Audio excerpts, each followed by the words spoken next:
예, 지금부터는 응급의료 전문가 모시고 관련 이야기 이어가 보겠습니다. 김호중 순천향대 부천병원 응급의학과 교수 나오셨습니다. 예, 교수님, 지금 153명의 희생자가 나왔습니다. 굉장히 이례적인 참사가 일어났는데요. 대부분 사인이 질식에 의한 심정지로 확인이 됐는데 이게 어떤 상황인 겁니까? 대부분은 이제 압사를 이야기를 하는데, 압사라는 거는 사실 이제 어떤 물체나 어떤 무게감이 있는 것들에 눌려서 사망하는 경우를 이야기를 합니다. 그런데 실제 사망의 원인은 거의 이제 호흡을 못하게 되는 이런 질식사에 의한 사망일 가능성이 높기 때문에 아마 이런 지금 그 진단명 또는 이런 진단들이 나오고 있는 것 같습니다. 네, 교수님도 동료 의료진들 통해서 좀 당시 상황을 들으셨다고 제가 들었는데요.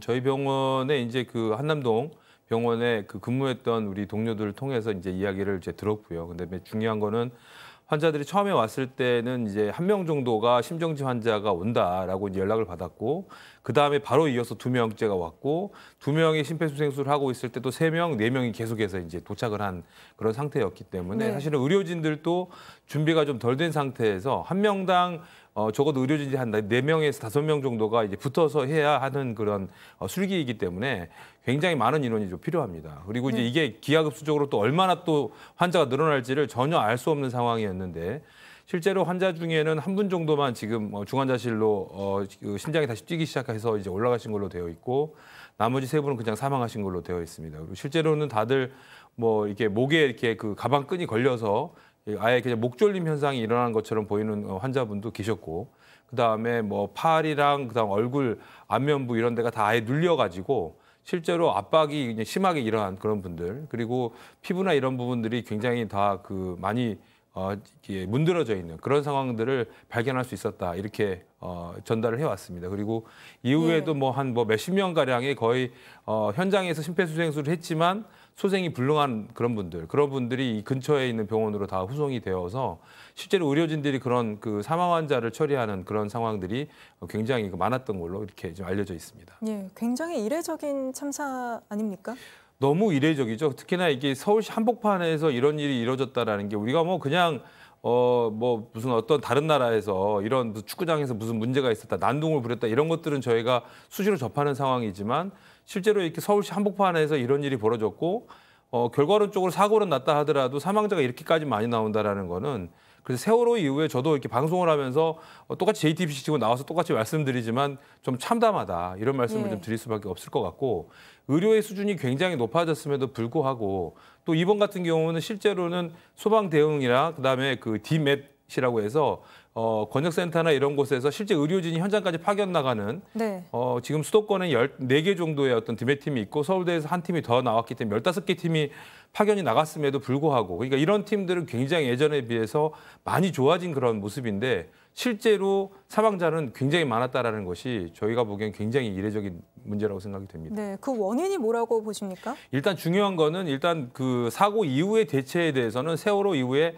뭐 보건복지부나 소방의 뭐 행정안전부 역할이 굉장히 커서 아주 잘 만들어진 걸로 저희가 파악이 됩니다. 그런데 중요한 건 예방적인 문제가 되겠죠. 예를 들어서 10만 명이 지금 계속 10만 명이라는 단어가 나오는데, 올림픽 주경기장에 그 관객 수가 그 몇 명인지 아십니까? 이게 6만 7천 명인가가 아마 관객일 거고, 10만 명을 동시에 입장을 시킬 수 있다라고 되어 있을 텐데, 이 만약에 10만 명이 올림픽 주경기장에 모인다 그러면 얼마나 많은 통제와 얼마나 많은 그 행정력이 거기에 투입이 되겠습니까? 여기에는 실제로 뭐 전혀 우리가 예측을 못했다라고 이야기한다는 거는 조금 이해가 다 안 되는 부분이고, 실제로 이게 예방이 안 됐기 때문에 압사 이후의 그 단계를 아무리 많은 의료진이 뛰어오고 아무리 많은 좋은 장비가 간다고 해도 이걸 구출하는 데는 한계가 있다는 걸 제대로 보여준 그런 모습이 아닌가 싶습니다. 네, 오늘 이상민 행정안전부 장관은 뭐 그 정도의 인파는 아니었다, 뭐 인력을 더 배치한다고 해서 막을 수 있는 문제는 아니었다, 이렇게 얘기했는데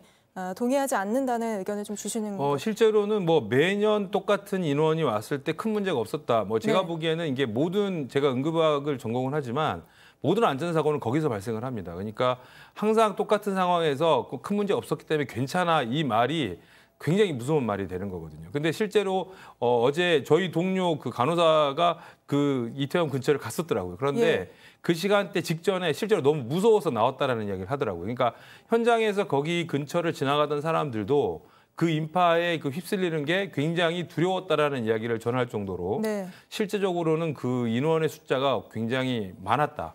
그리고 너무 과할 정도였다라는 것들은 뭐 많이 입증이 되고 있는 그런 모습인 것 같습니다. 네.